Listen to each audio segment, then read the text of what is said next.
Hello everyone, I am Priyanka Mishra. Welcome back to my YouTube channel. Students, आज की इस video में हम क्लास 10th हिंदी से चैप्टर नंबर 6 जिसका शीर्षक है जड़ की मुस्कान और इसके कवि हैं हरिवंश राय बच्चन जी। इसकी सब प्रसंग व्याख्या देखेंगे। तो चलिए स्टार्ट करते हैं हम इस कविता को।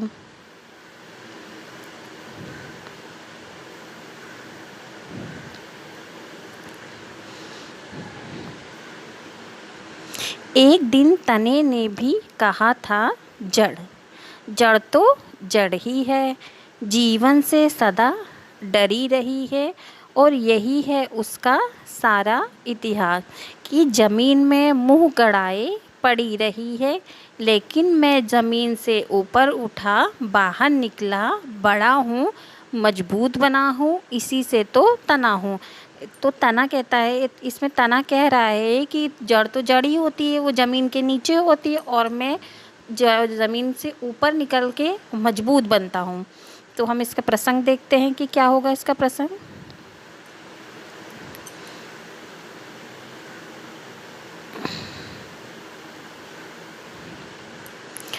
तो जो प्रस्तुत पंक्तियां हैं वो हरिवंश राय बच्चन जी की रचित कविता जड़ की मुस्कान से ली गई है। जड़ की मुस्कान कविता में बच्चन जी कहते हैं कि प्रगति करने पर लोग अक्सर अपने मूलभूत आधार को भूल जाते हैं। जैसे अगर जड़ ना होता तो तना कैसे निकलता, लेकिन तने को क्या है, अपने पे घमंड है, लेकिन वो ये भूल चुका है कि उसका मूलभूत आधार क्या है, जड़ ही है। और सारी प्रगति का श्रेय क्या ले लेता है, वो अपने आप को देता है।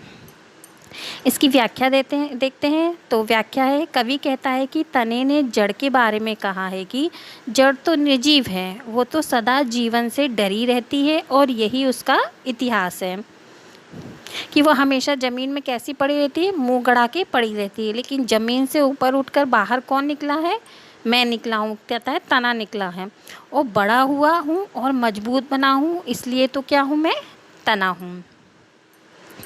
नेक्स्ट पैरा देखते हैं कविता का।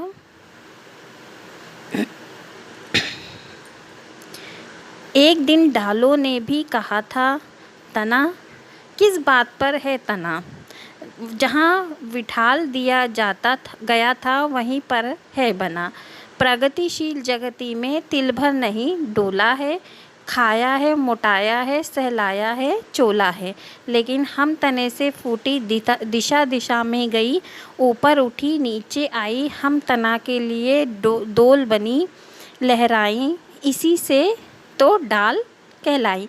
अब जो है डाल क्या कह रही है कि तना क्या कर रहा है, तना तो खा खा के मोटा हो रहा है और हम जो हैं वो हर दिशा में लहरा रहे हैं। तब इसकी व्याख्या प्रसंग देखते हैं कि किस प्रकार से इसका प्रसंग लिखा जाएगा।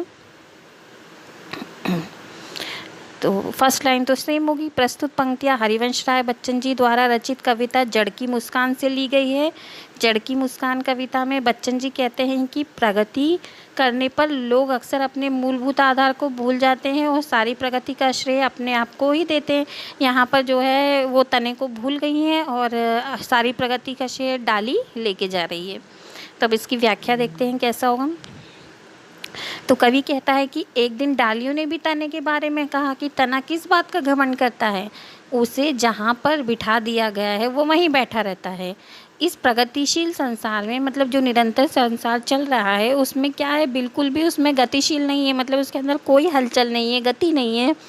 उसमें केवल क्या है, ज़मीन से खुराक लेकर मजबूत सुविधा भोगी शरीर बस बना लिया, मतलब मोटा गया वो। लेकिन हम तने से ही जन्म लेकर सभी दिशाओं में गई हैं, कभी ऊपर उठी हैं, कभी नीचे आई हैं, कभी हवा आती है तो हिलती डुलती लहराई हुई हैं। इसीलिए तो क्या कहा गया है, हमें डालियाँ कहा गया है। नेक्स्ट पैरा देखते हैं।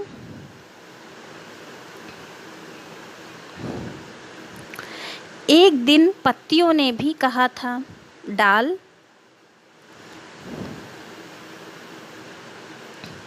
डाल में क्या कमाल है, माना वो झुकी झुकी डोली है, ध्वनि प्रधान दुनिया में एक शब्द भी कभी बोली हैं, लेकिन हम हर स्वर करती हैं, मर्मर स्वर मर्म भरा भरती हैं नूतन हर वर्ष हुई पतझड़ में झर, बहार फूट फिर छहरती हैं विकित चित पंथी का शाप ताप हरती हैं। अब यहाँ पे जो है, जो डाल है वो कहती है, अब यहाँ पे जो पत्तियाँ हैं वो डाल से कहती हैं कि ये क्या करती हैं। हाँ, माना कि वो झूमती हैं, झुकी रहती हैं, लेकिन तो भी उनका कोई मतलब नहीं है। हाँ, हम क्या होते हैं कि पतझड़ में गिर जाते हैं, फिर उसके बाद नई पत्तियाँ हमारे अंदर आ जाती हैं। हमारे पत्तियों के रहने से ही जो होता है वो डाल देखने में सुंदर लगता है। अब इसकी प्रसंग देखते हैं क्या है। प्रसंग ये है, प्रस्तुत पंक्तियाँ हरिवंश राय बच्चन जी द्वारा रचित कविता जड़ की मुस्कान से ली गई है। जड़ की मुस्कान कविता में बच्चन जी कहते हैं कि प्रगति करने पर लोग अक्सर अपने मूलभूत आधार को भूल जाते हैं और सारी प्रगति का श्रेय अपने आप को ही देते हैं। तो इसकी व्याख्या देखते हैं। तो कवि कहता है कि इन पत्तियों में भी डालियों के संबंध में कहा है कि डालियों में भला क्या विशेषता है, उनमें क्या विशेष है। ये बात सत्य है कि वो झूमती हैं, झुकती हैं, हिलती डुलती हैं, लेकिन आवाज़ वाली इस दुनिया में क्या कभी उन्होंने एक शब्द भी बोला है। इसके विपरीत हम सदा हर हर का शब्द बोलती रहती हैं। जब हवा चलती है तो पत्तियों की आवाज़ आती है, तो हमारे आपस में टकराने से वातावरण में हमारी खड़खड़ाहट की आवाज़ से भर जाता है। हम हर वर्ष नया रूप ले लेते हैं। पतझड़ में क्या है, वो झड़ जाती हैं, बसंत ऋतु आने पर वो फिर से निकल आती हैं और डालियों पर क्या होती हैं, छा जाती हैं। हम थके मन वाले जो राहगीर होते हैं, जो थके रहते हैं वो राहगीर होते हैं, उनकी परेशानियों को भी गर्मी में क्या करती हैं, दूर करती हैं। जब हमको ज़्यादा गर्मी लगती है तो हम पेड़ के नीचे खड़े हो जाते हैं या पेड़ के नीचे सो जाते हैं, बैठ जाते हैं।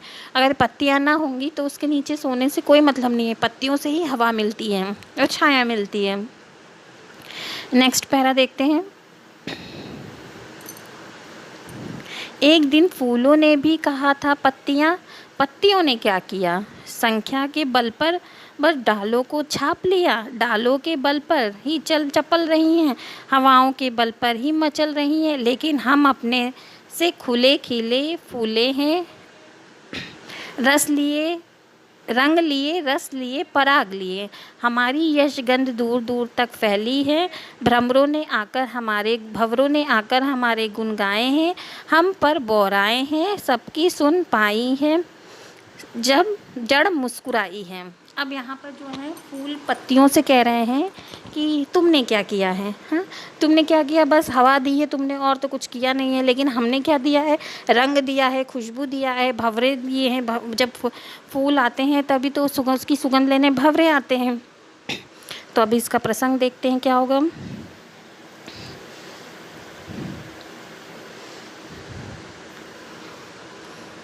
प्रस्तुत पंक्तियाँ हरिवंश राय जी द्वारा रचित कविता की जड़ से ली गई है। जड़ की मुस्कान कविता में बच्चन जी कहते हैं कि प्रगति करने पर लोग अक्सर अपने मूलभूत आधार को भूल जाते हैं और सारी प्रगति का श्रेय क्या होता है, अपने आप को देते हैं। इसमें प्रसंग सभी का सेम होगा क्योंकि सब एक दूसरे की कमी निकाल रहे हैं। तो व्याख्या देखते हैं।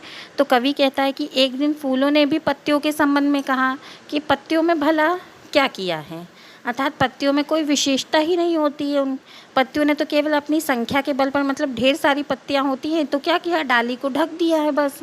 वे डालियों के बल पर ही क्या होती हैं, हिलडुल पाती हैं और हवाओं के कारण ही क्या हो पाती हैं, मचल रही हैं। लेकिन हम फूल स्वयं के रंग पराग लेकर खुले खिले और फूले हैं। हमारे यश की सुगंध कहाँ तक है, दूर दूर तक फैली हुई होती है। मतलब अगर फूल कोई सुगंधित होता है तो बहुत खुशबू मारता है दूर तक। तो भंवरे भी आकर हमारे गुणों का क्या करते हैं, गुणगान करते हैं। भंवरे भी फूल पर ही आकर बैठते हैं, वे हम पर पागल होकर मंडराते रहते हैं।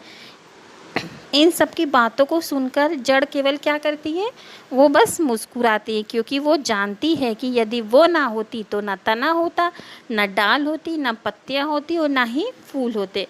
तो इन सब का अस्तित्व कैसा है, जड़ के ही माध्यम से है। लेकिन ये लोग समझती नहीं है कि जड़ के द्वारा ही उनका जीवन संभव है। अगर जड़ काम करना बंद कर दे तो इन लोग का कोई भी स्वरूप नहीं है। इसके शब्दार्थ देख लेते हैं।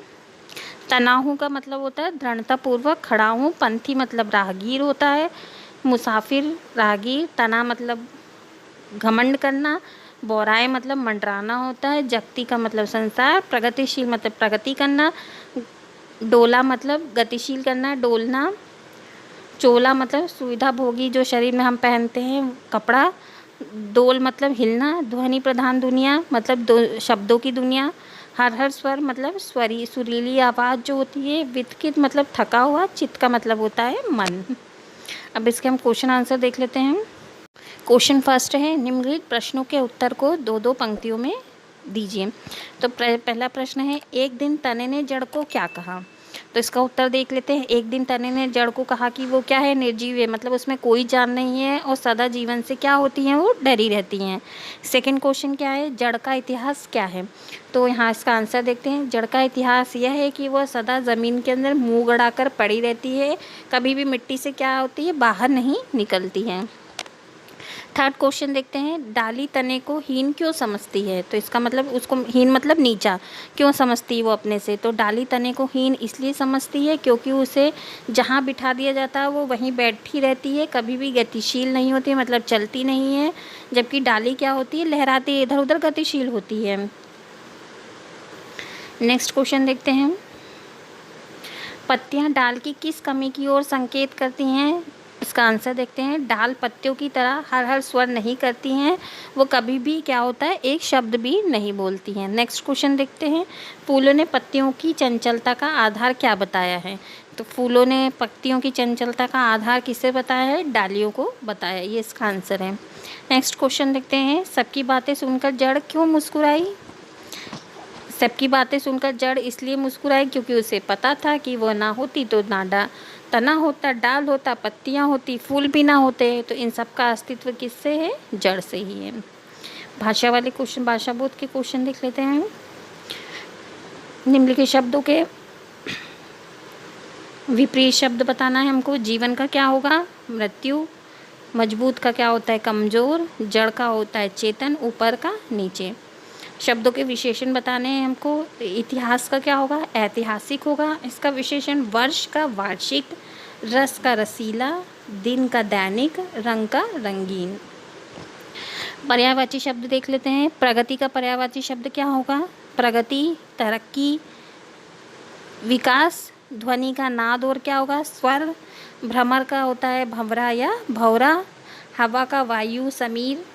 फूल का पुष्प, सुमन। इसके अलावा भी अगर आपको आते हैं तो वो भी आप लिख सकते हैं, जो भी। अब अनेकार्थी शब्द देख लेते हैं।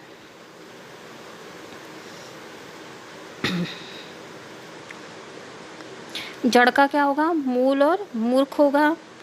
डाल का क्या होगा? शाखा और टहनी, मतलब एक ही शब्द के अनेक शब्द हों। जैसे बोली को क्या बोल सकते हैं? भाषा भी बोल सकते हैं, बोलना भी बोल सकते हैं। तना का क्या होगा? घमंड करना या पेड़ का तना। डोली मतलब पालकी या डोलना। स्टूडेंट्स, ये चैप्टर आपका एंड होता है। नेक्स्ट वीडियो में हम नेक्स्ट चैप्टर के साथ मिलेंगे। अगर आपको हमारी वीडियो अच्छी लगती है तो प्लीज़ हमारे चैनल को सब्सक्राइब करिए, ज़्यादा से ज़्यादा शेयर करिए और लाइक भी करिए।